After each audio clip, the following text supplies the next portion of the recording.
Today's FMFF, we're going to talk about privacy masking. Let's talk briefly about what it is and then different options that we have in our software.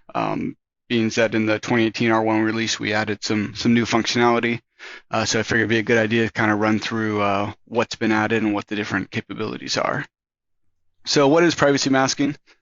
We've all seen this, but it's basically the capability to place a mask, whether it's solid or semi-transparent, scrambled, something like that, over one or more parts of an image to hide what's behind that image. So we've seen it, watching different news broadcasts or TV shows where they're trying to hide someone's identity or something like that, or various things. So it's more or less what it is, just to kind of hide personal private information. So in our software, we have some various types of privacy masking depending on what version of the software or where you're applying the privacy mask in the software. So the first one is a basic privacy mask, which is just it's a solid color, typically either gray or black, and it's on or it's off. So no functionality as far as making it transparent or anything like that. It's just on, off, solid color. This is one we've had in our software for quite a long time. Then we have we don't call this in our software, but for sake of naming it something, advanced privacy masking. This is what was added in the 2018 R1 release.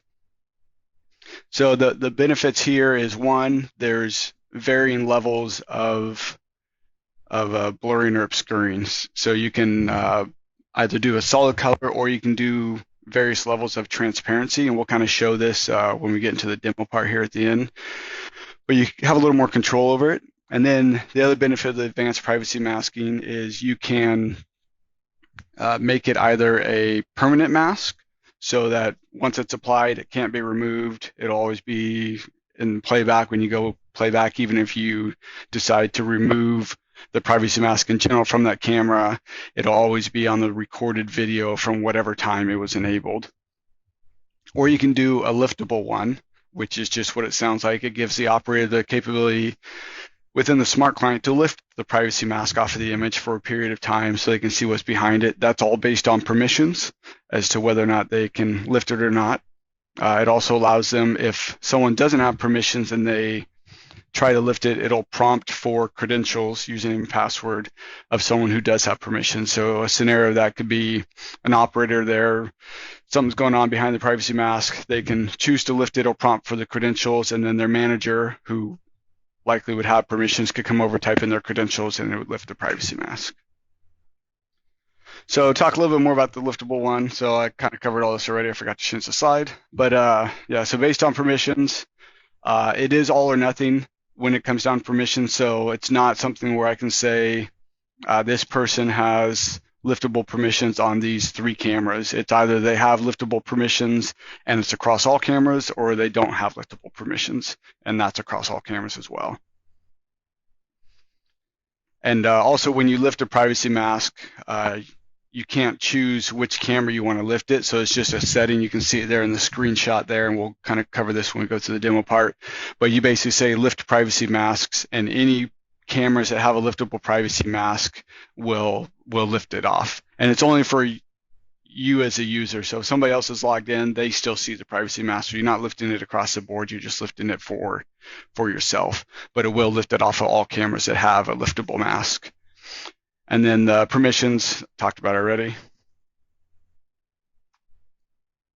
So product support. So where do we see these? The basic privacy mask, if you will, is available in the eCode Express and Professional products on recorded video. So it's just the on or off solid color. The advanced privacy masks are in all the C-Code products, with the exclusion of Essential Plus. So basically all the paid C-Code products can do the advanced privacy masking on the recorded video. And then we also support, and we have for a long time, privacy masking on exported video.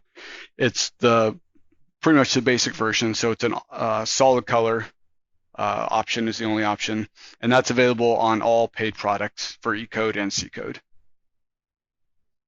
And those pictures there are just a quick sample of some of the different blurring levels. So the very top one is basically the least amount of blurring.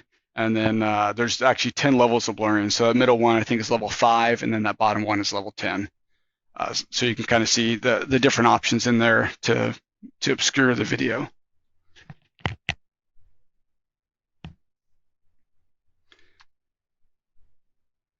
So now let's jump into the software real quick and kind of show you how this looks in here.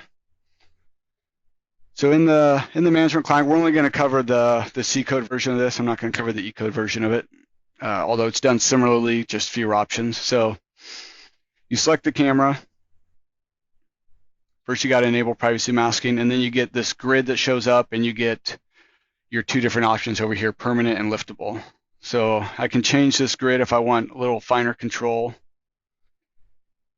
I can change my pen size to basically control how large of an image I'm going to cover. So say I want to mask out this monitor. So you can see it turned that purple. It's because I did a permanent mask. And right now it's set to solid. Maybe I want to do something a little bit less than there. And then I can do a liftable one too, maybe over this monitor and this monitor. You can see they turn green. So you have a visual indication within the management client of what's liftable and what's not. And we'll make this a little bit darker. And then we hit save, and that applies it for that. So you have a good visual representation when you're setting this up. You have control over the mask. It also is, as you saw, so like the liftable one, I did 2 masks. You can't have different levels of blurring within the same camera. For example, the top monitor that I blurred in green couldn't be one level of blurring, and this bottom one another level. It's kind of an all or nothing in that regard. So I've saved that. And if I pull up the smart client, you can see over here. So I've got my 3 monitors that are all blurred out. Up here in the upper, whoops. Oh, hold on. Let me log out and log back in. I don't have the option to remove the mask because I didn't have any mask applied when I logged in first. So let me log out and log back in.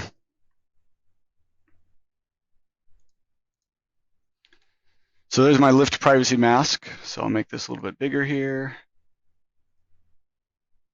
And you'll see that the mask disappeared from those 2 monitors. The one that was permanent, like I said, is still there.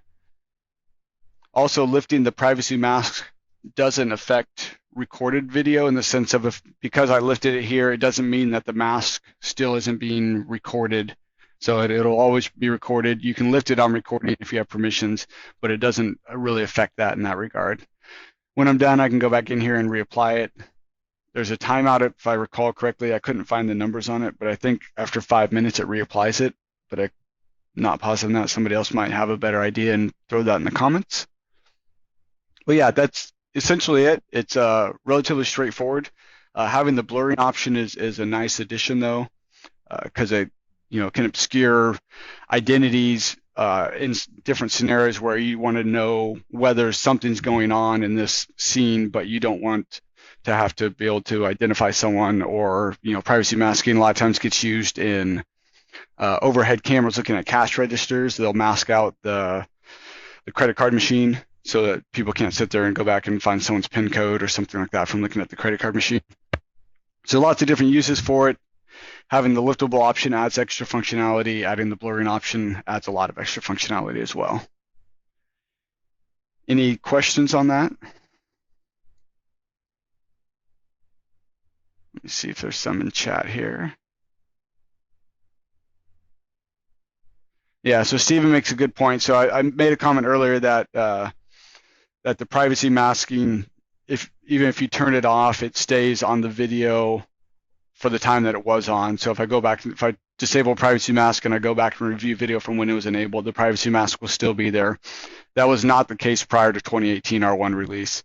So prior to that, if you disable the privacy mask, it removed it from all the recorded video as well. So that is an important distinction there.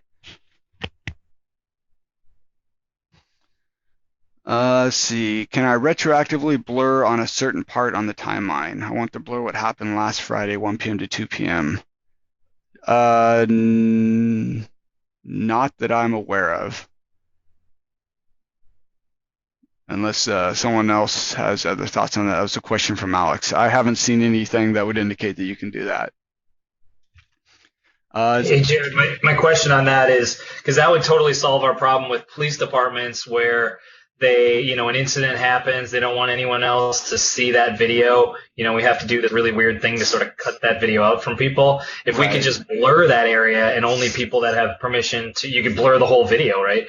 And then only people that had permission to unmask the blur, like that would be a really elegant way to solve that. Right, like a bad traffic accident or something like that, going in and blurring out the area. Yeah, it's just admins would be able to lift it to actually review it.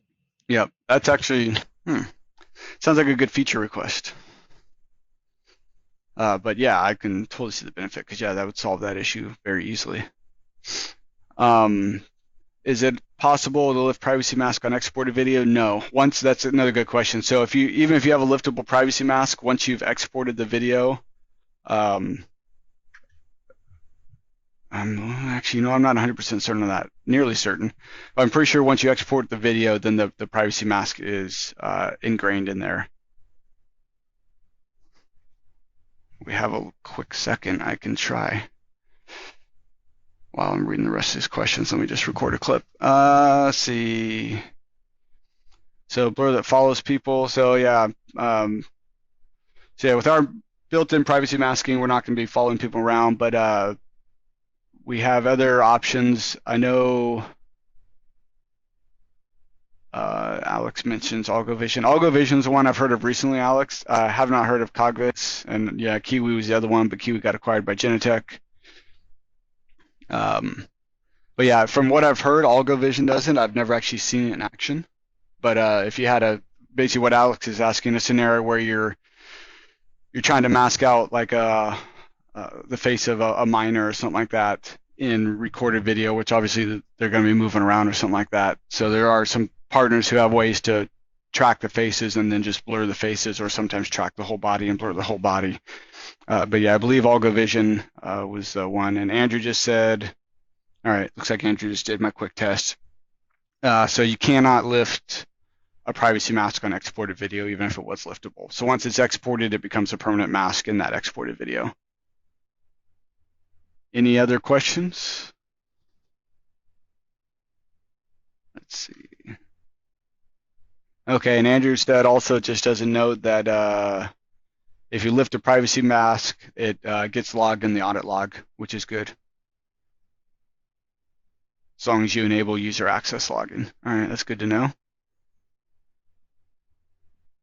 All right, well, if there's no other questions, we will wrap this up. I'm assuming there isn't. So everyone have a good day. Have a good weekend. Hopefully you get good weather wherever you are. We're going to have rain here in Oregon, but we had 4 days in a row of 70s and 80s, so it's okay. But yeah, everyone have a good day. Hopefully it stops snowing where Alex lives, and we will talk to you all later.